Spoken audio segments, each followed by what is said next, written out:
Olá, galera, graça e paz. Meu nome é Alexandre Queiroz e hoje nós vamos estar analisando o livro aqui, Arminianismo Puro e Simples. Lembrando que não é um ataque ad hominem aí para o pastor Gemierson ou qualquer outro, né? Nós estamos simplesmente analisando a obra, né? Quando nós escrevemos uma literatura, alguma coisa, a gente está sujeitos a ser refutados, a ser analisada a nossa literatura.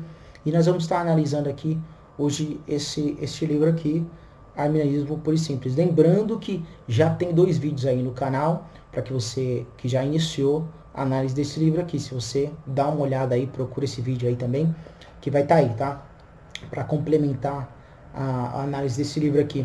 E eu quero já deixar um versículo aqui das Escrituras, que diz assim, lá em Romanos capítulo 8, versículo 33. É isso, é 11:33, desculpa aí, irmãos. 11:33. Porque dele, por ele e para ele são todas as coisas. Glórias, pois, a ele eternamente. Amém. Ou seja, que seja para a glória de Deus, esse vídeo aqui, nós estamos gravando para a glória de Deus, para que nós possamos preservar a doutrina bíblica das Escrituras. E vamos lá vamos sem mais delongas, para a análise do livro aqui, para a glória de Deus. Quer comais, quer bebais, quer façais qualquer outra coisa, façais para a glória de Deus. E nós vamos fazer para que o nome de Deus seja glorificado. Amém? Vamos lá.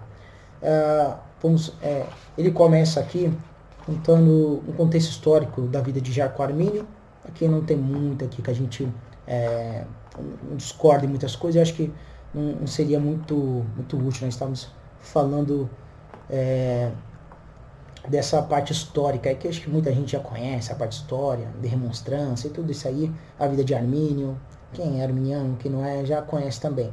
Então, nós estaremos analisando hoje a parte teológica e a doutrina em si. Vamos para a espinha dorsal aí, da doutrina aí, onde que ele começou a sistematizar aqui.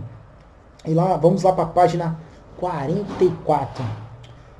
E eu quero falar sobre a tulipa, lá onde ele começa a sistematizar e falar de alguns pontos da tulipa. E ele começa falando de depravação total, ou seja, Armínio cria na depravação total. E como ele é um arminiano clássico, ele também crê na depravação total. E aí até aí nós caminhamos junto aí na depravação total do homem.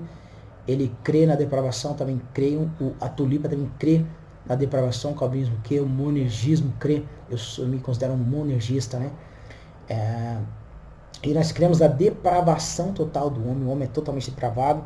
E ele está de parabéns aqui. Ele começa bem aqui, já falando da depravação. Isso é muito bom, porque tem muitos arminianos aí, contemporâneos, aí, acho que wesleyanos, que falam de livre-arbítrio, que o homem é livre.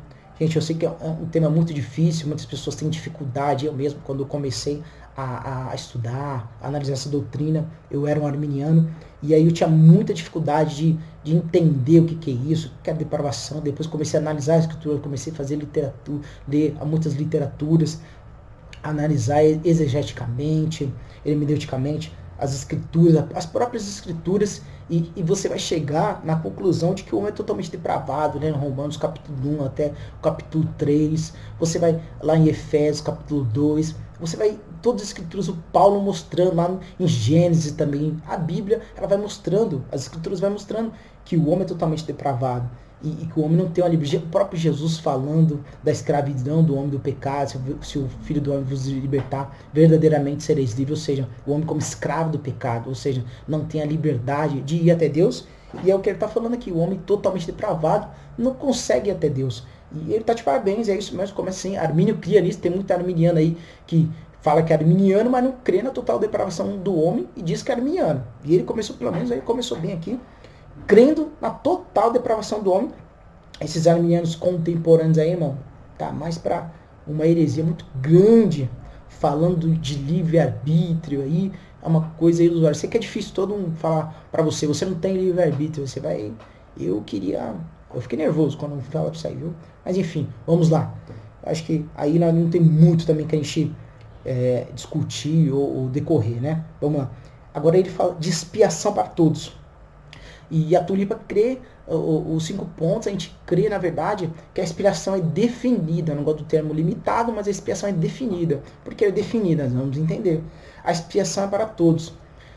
Num certo ponto, eu vou explicar aqui, ele cita aqui João 3,16, porque Deus amou o mundo de tal maneira, e deu o seu Filho unigênito para todo aquele que nele crê não pereça, mas tenha vida eterna. Deus amou o mundo. Então a expiação é para todos, irmão, é o mundo inteiro, entendeu?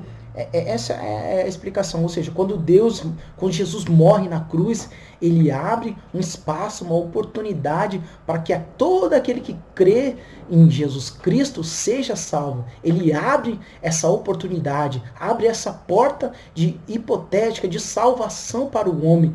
Deus, de fato e de verdade, não salva o homem, mas é isso que as Escrituras diz, é isso que as Escrituras ensinam. Que Deus abriu uma oportunidade, abriu uma porta, vem aqui, tem a oportunidade de você ser salvo. Não. É isso que a Escritura diz? Não. Num certo ponto, se Jesus morreu pelo mundo e expiou o pecado do mundo, então todo mundo está salvo, né? Então, eis o Cordeiro de Deus tira o pecado do mundo, então o mundo inteiro está salvo. E há pelo menos umas 10 formas de interpretar a palavra mundo aqui, que a gente vai longe nessa interpretação de mundo, né? Eu podia dizer que todo mundo vai assistir esse vídeo. O mundo inteiro vai assistir esse vídeo? Obviamente que não. Então, o que a Escritura diz? Leia lá João, capítulo 17, versículo 9.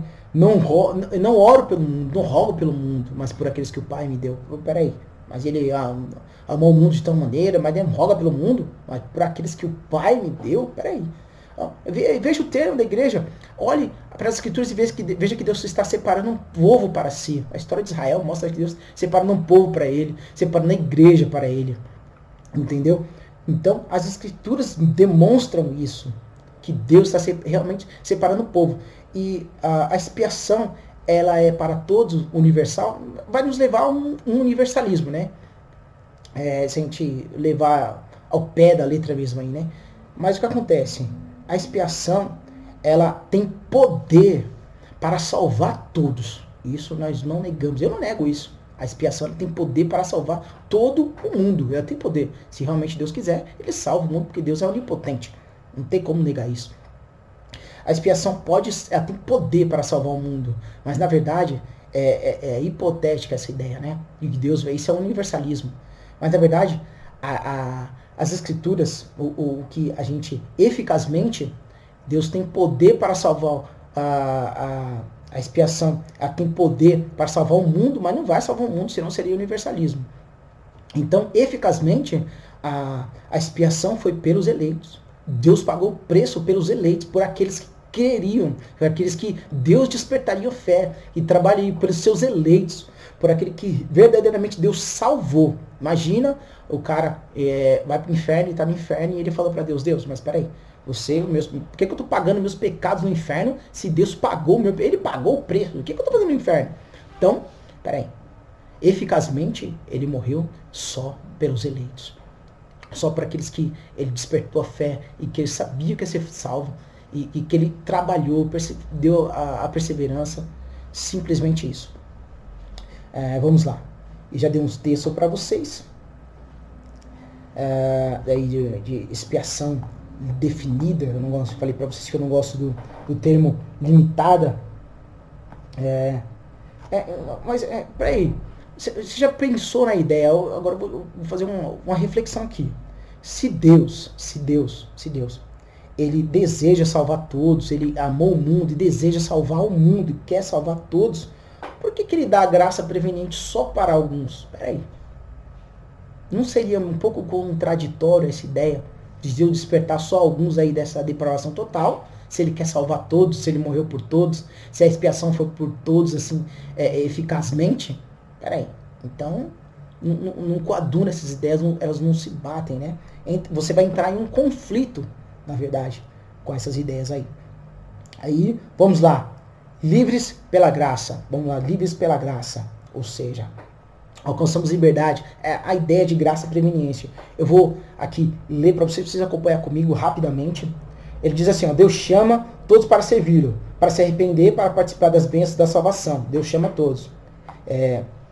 No entanto, estando o homem em total depravação, que nós cremos, jamais poderá por si só corresponder afirmativamente ao chamado de Deus, sendo para isso necessária a atuação da graça, que trabalha na consciência humana para libertá-lo da influência do pecado. Duas coisas aqui, peraí. Primeiro, Deus não trabalha só na consciência do homem. Deus trabalha no homem, na regeneração do homem, despertando o homem em todas as áreas, no coração, na mente, em tudo. Deus desperta o homem, tira ele dessa depravação. Não só na consciência, é uma coisa que eu gostaria de afirmar.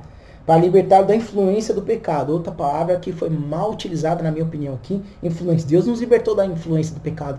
Nós temos tentações, nós somos tentados. Então, Deus nos libertou da influência do pecado. Deus nos libertou, segundo a Escritura, lá em Romanos 6,14, do poder do pecado. O pecado não tem mais poder, não tem domínio. Essa é a palavra sobre nós.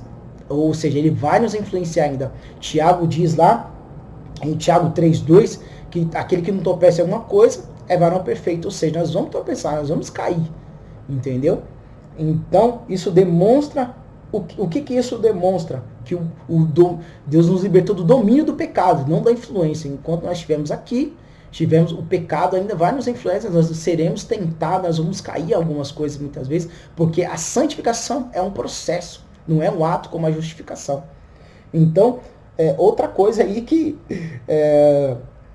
foi mal colocado, na minha opinião aqui, é uma crítica construtiva aí, atribuindo-lhe responsabilidade. Peraí. Desperta a consciência, livre da influência do pecado, e aí assim, despertei você, deu start, agora você conhece a verdade, agora você foi iluminado, e agora, para dar responsabilidade, ou seja, isso que ele colocou, atribuindo-lhe assim a responsabilidade. Ou seja, o homem é responsável pelo seu pecado. Ainda que não tenha essa tal graça preveniente, que eu não acredito, irmão. Vamos ser sinceros, a Bíblia não fala de nenhuma graça preveniente, né? Aí algumas pessoas falam assim, não, mas os calvinistas falam de graça preveniente. Agostinho falou de graça preveniente. Então, mas Agostinho falou que a graça preveniente ela age sobre os eleitos, sobre aqueles eleitos de Deus, e não sobre todas as pessoas. Não estou agindo sobre todas as pessoas, como os arminianos dizem, né? Na verdade, ele só sobre algumas também, né? Porque Deus quer salvar todos, mas a graça preveniente só age sobre algumas pessoas. Então não exime a graça preveniente, não desperta a responsabilidade do homem. O homem é responsável pelos seus pecados. Ainda que Deus não dê essa tal graça preveniente. Porque senão seria injusto Deus enviar as pessoas para o inferno.